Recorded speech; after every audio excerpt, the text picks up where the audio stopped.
But for the most part, we're, whoop. As always, that happens when I'm good snakes. Get in there, get in there. Look at you. I mean, is that thing freaking cool? That is mine, I'm keeping it. Don't let Lori sell that on me.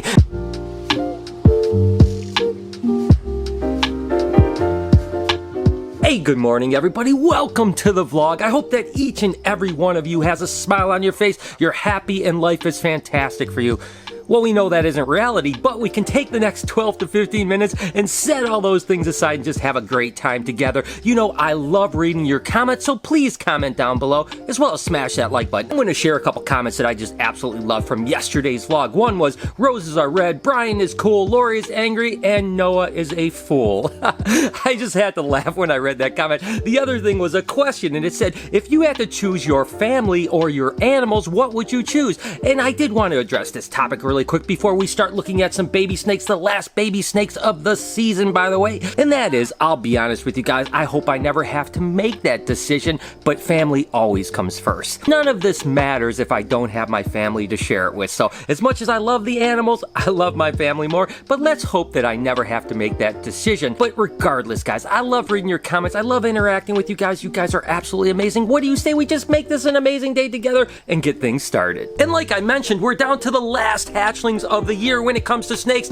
and I did make a little bit of a mistake. The other day I said we had 50 or 60 gecko eggs left to hatch. Well, it turns out we had about 400 baby geckos hatch, and Jessica actually told me that the drop dead last date of hatching geckos happens to be November 18th. So we're almost done with geckos. Regardless, remember that Savu python clutch that I cut about a week ago? Surprisingly enough, it took them about a week to come out of their eggs, so I might have cut them a little bit too early, but thankfully they were completely fine. Take a look at these little monkeys here. Ooh, doggy. Those things are gorgeous, aren't they? Look at these things. Oh my gosh. These are little pythons from Indonesia. I absolutely love them. And as they get older, they turn kind of a gray color with a little bit of white on them. But as babies, look at this. They're not quite red, but they certainly are more of an orangish color. And oh my gosh, they are absolutely incredible. And again, this is a smaller python species. They only max out at 3.5 to 4 foot, so they don't get really big. But look at how gorgeous they are. They kind of remind me of Macklot's pythons, but a smaller version of Macklot's pythons. And these guys typically, after they hatch, eat very easily and are great pet animals. Again, kind of a rarer, kind of unusual python compared to stuff that you see all the time. I am just super excited because this is only the second time I've ever hatched little baby Savu pythons. Now the question is, do I raise them up or do I sell them? And I'm not really sure what the answer is. Go ahead and let me know in the comments what you think. Should I keep all these little buggers or should I sell them? I know Laura's going to want me to sell at least most of them, but I may hang on to a couple back. And while we're looking at some babies, why don't we go ahead and take a look at the adults? And these are the adults right here. As you can see, they go from that kind of reddish orange color to a little bit more of a brown color. But like I said, there's some like white and yellow freckling in them that makes them really beautiful. And like I've said before when I've talked about, look at those eyes on those things. They have those silver eyes that are kind of piercing and in a way a little menacing looking. I mean, I think if you came across that and you didn't know anything about snakes, you'd see those eyes and you'd be like, oh my gosh, that's kind of spooky. But I think it makes them absolutely incredible. And you can certainly tell that they look a lot like a Macklot's python. And they really come from the same area of the world, Indonesia. But again, these guys stay much smaller. This is like a 7 or 8 year old male. Oh, he's so nice. And as you can see, these guys are typically puppy dog tame. Now, Macklot's pythons, on the other hand, can sometimes be a little bit more cantankerous. Although, of course, ours, Macklemore, is unbelievably docile. But a lot of them can be a little bit striky, whereas the Savu pythons are known to be a really placid and awesome animal. So again, if you're looking for a kind of python that only gets this big, you know, it's a great option. The sad news is that there's not a lot of captive born ones. As a matter of fact, the ones that we just hatched are the first ones that I've seen this year. Anyways, like I said, miniature Macklot's pythons. Well, I figured if I was going to talk about Macklemore, the Macklot's pythons, I might as well show you guys. I mean, most of you guys know Macklemore here. My amazing 9 or so foot Macklot's python. Not only is he amazingly docile, which is, like I said, a little bit unusual for Macklot's pythons, but he's also one of the largest Macklot's pythons that I have ever seen. You can certainly see the similarity between this guy and the little Savu pythons. You know, these guys are a little bit more olive colored, but they have that same kind of freckle look. Their heads look almost the same. Their eyes have similarities, although the Savu python's silver eyes pop just a little bit more. But the difference is these guys are the big dogs. I mean, there's no doubt that these guys get much larger. Now, typically a Macklot's python, you're going to see about 6 or 7 foot as an adult. So Macklemore here is a huge Macklot's python, but nevertheless, they certainly get much fatter than the Sabu pythons. Either one of them are absolutely incredible.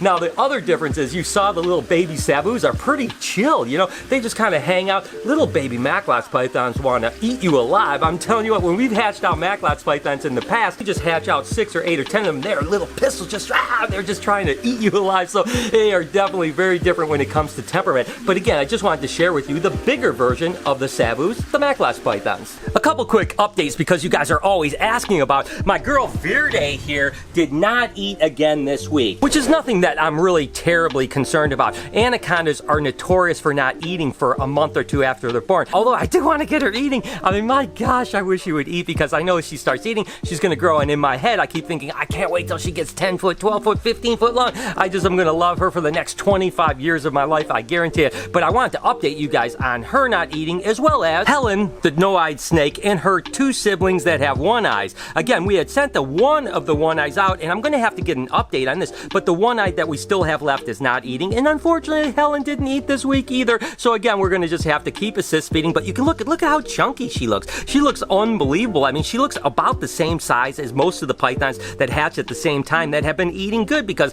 I've just been really diligent about assist feeding her, and of course my little technique of choo-choo training her. So anyways, just want to do a quick update on Verde and Helen. A couple things I want your guys' input on really quickly. I wanted to tomorrow shoot a video that was basically like 5 things that can make you a successful reptile breeder. But I don't know if you guys are interested in that, so go ahead and comment down below and let me know if you want to hear that type of stuff. I really am into sharing that type of thing, educating people, whether it's on breeding reptiles, keeping reptiles, or even being successful on YouTube. Not that I'm hugely successful by any stretch, but we're doing okay, and I hope we do better in the future. So I love to share these type of things, leading to me actually doing a pretty cool tutorial series that's going to be out sometime in January or February. It's going to be actually like a workshop. It's like 8 to 10 episodes long that you guys can join. That will be kind of a tutorial on how I've become successful in all walks of life, whether it be my business as snake breeding or even the YouTube world or whatever. I'd like to know if you guys are interested in that tutorial, because I think we're going to shoot it and it's going to be out on a different platform, but we're really excited about it. And then lastly, I will have some vlog swag available here in the next couple weeks. I can't wait to share it with you guys. Again, they're going to be really quick flash sales, so about 2-week lengths, and then we're going to keep on rolling out new stuff. So please let me know if you guys are going to support me on that. I love you guys, so let's get back to some snakes. So just as a recap, I actually have 2 more clutches of colubrids eggs that are still yet to hatch, and 1 python clutch of eggs. And then I do have a couple gravid females like sand boas and a tree boa. But other than that, baby season is almost done. Let's see what else is hatched right now. This is certainly, okay, this is a big clutch right here, guys. There's 1 little baby corn snake right here, and there's just 1 little egg here left to hatch. But this is just literally a normal corn snake, but it's still cute. Look at that.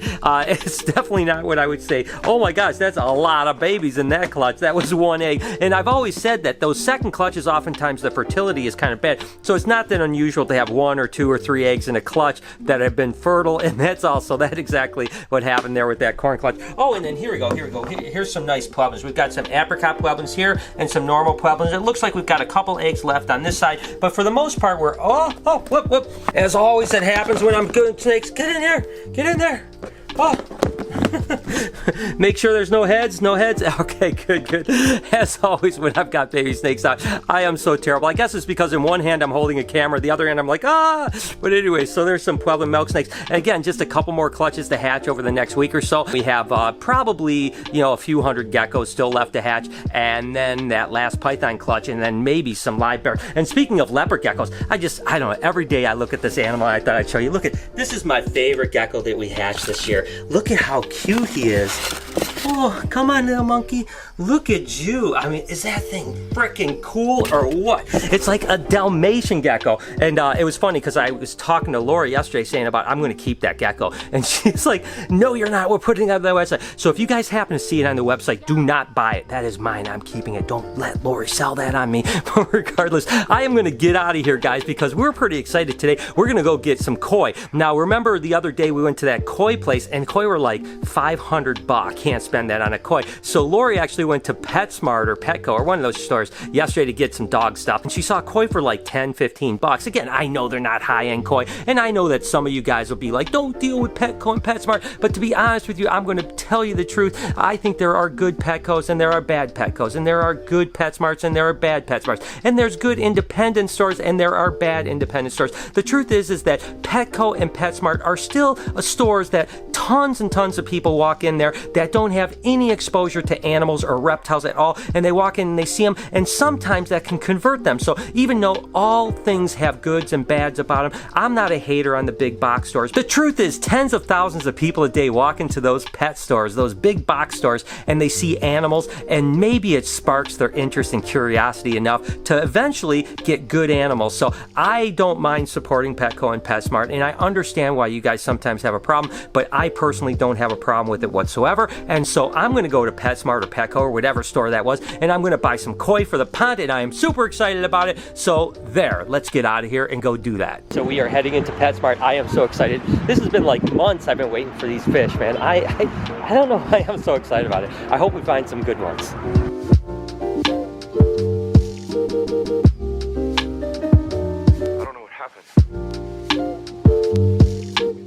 So I think we're going to get all 6 of the kind of bigger ones like this. And again, I know if you guys are any koi fish connoisseurs, you're going to be like, why would you buy such cheap? I don't really care about the quality of the koi. I just want them to look cool, and I think they're cool. And then we're going to buy them because I don't know if Artie's going to eat them. These are a lot cheaper. That is true. Artie may eat these, but and Lori wants to get a couple of these long-finned ones here. I know they're a lot smaller, but it's a big pond, so I think smaller and mid-size are fine. But I'm pretty excited. These are pretty cool. Again, I know nothing about koi, so I don't know what the difference is between a $500 koi and a $14 koi. They look exactly the same to me. So anyways, I'm excited to get these guys. I think I'm going to get a couple dozen of these fish here, which are just goldfish to throw in RJ and Bowser's pond, because I think Bowser may like to eat the fish like this. What the heck, I mean, if nothing else, would be pretty cool.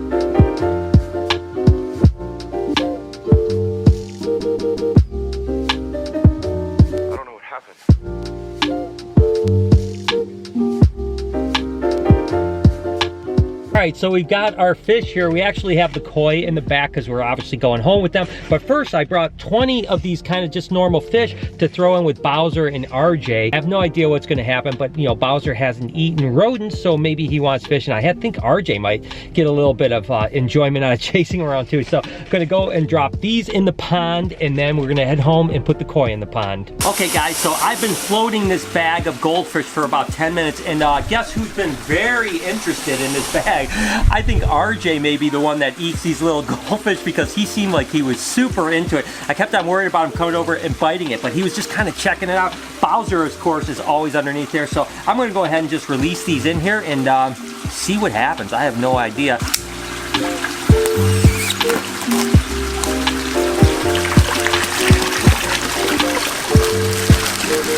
And there they go. These little tiny fish look so funny. I wonder what RJ's going to do. I think I'm going to just sit down here for the next maybe 10 or 15 minutes and just kind of see what happens, because I'm anxious to see what he does and if Bowser comes out. Again, these are really small fish, so I wanted to get bigger ones. I just couldn't find them. And then I'm going to go home, float the koi fish, and then I do have to clean the pond up. There's leaves in them because my tree in my backyard has been just killing it with leaves. So again, I'm just going to hang out here and just watch for the next maybe 10 or 15 minutes.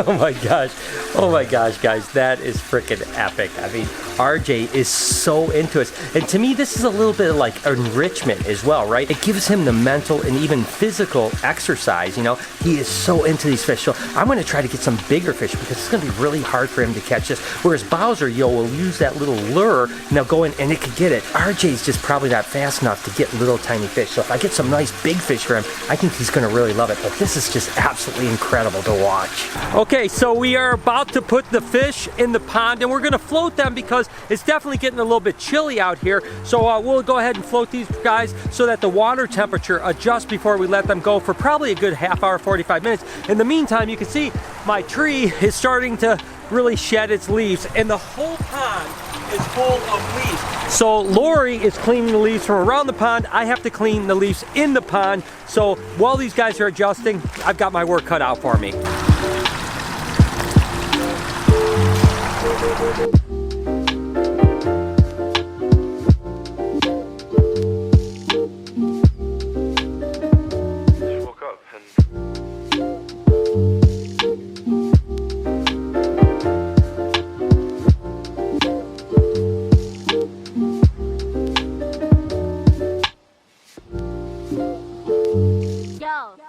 Okay, that was a huge job cleaning all these leaves out of this pond. But hey, it's almost done, not completely, but I think the fish have been floating for about an hour. They're definitely ready to go. So, Lori, you want to do the honors?